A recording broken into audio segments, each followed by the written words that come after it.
What's up, guys? I just wanted to do a video giving you guys a couple of MacBook tips and tricks that I like to use to optimize my MacBook experience. Alright, so the first thing that I like to use is a thing called Better Menu Bar. Now, I was using something called Hot, right? And when I went to make this video, I was like, let me get something more consistent because I was using Hot, but every now and then I would have issues with Hot, even though it's been great overall. But I was like, let me find something better that has everything that I want. In this Better Menu Bar app, you have your CPU percentage, you got your temperature, you got your fan RPM, your memory, your disk, your network. I don't really like how the network works. Every time I download one of these apps, I don't really like how the network works. But you got your CPU right here in the menu bar, you got your memory right there in the menu bar, you got your temperature, and you got your fan RPM, which I'm very nosy. I want to know what my fan's running. It's not something that's necessary, but I'm a nerd and I like it. So I want to know. When you open up this little, you click right here and you open up this little menu right here, it's like an Apple UI. It looked like something that Apple made.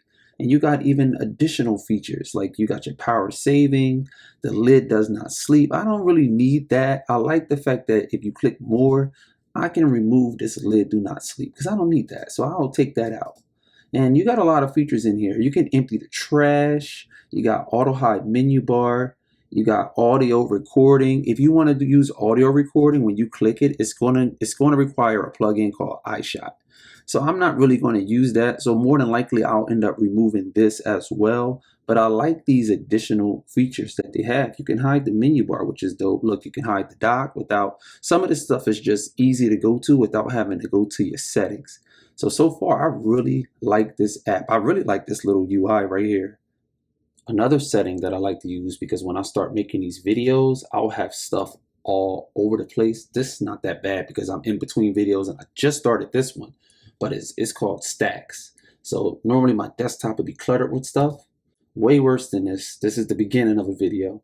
And all you got to do pretty much to fix that is just right click and use stacks. And it'll group everything together. The screenshots to movies to images. You can also sort it different ways. You can do it by like date added.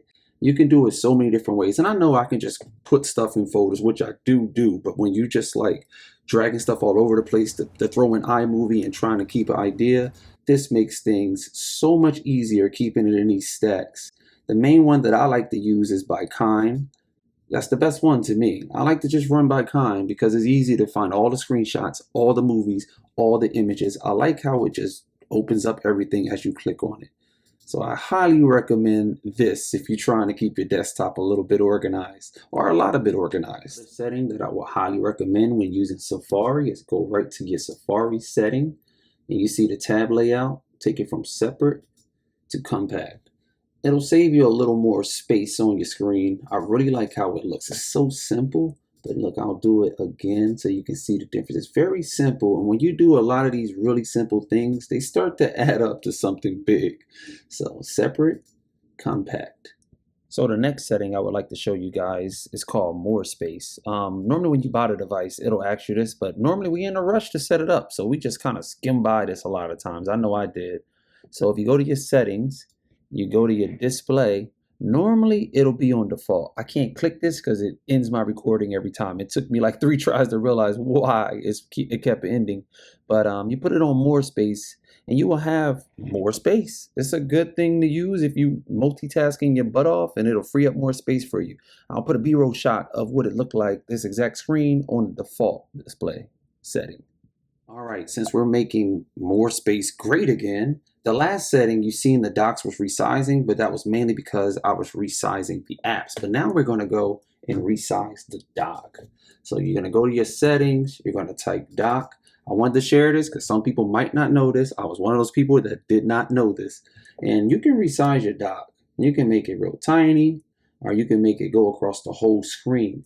And you can go to magnification and you see how you hover over these apps, they're not moving. I remember back in the day, the old MacBooks, it did this by default. But for some reason, my MacBook Pro and my MacBook Air that I bought within the last year didn't have this enabled. So you go to magnification and you can drag this over. And then when you hover over the apps, they get bigger. I like this setting a lot. It's kind of fun. Something so simple. All these simple little settings just make for a better experience with your MacBook. And we spend a lot of money on these things. So I want an optimized experience on this bad boy. Another really good setting that I would like to share. A lot of people know, but a lot of people might not know. So we're trying to make sure we get everybody in the know. If you go to your settings, type in Trackpad, and you can go to, you see tap to click right here? Just click on that. That way when you want to click on something, you don't have to press your trackpad. You can just tap it and click on things. The next thing I would like to show y'all is something that I forgot to do this entire video, and I will continue to forget to do it after the video. So normally I'll left click settings like I've been doing this entire video, but in reality you can just right click settings and you have everything in the settings right there.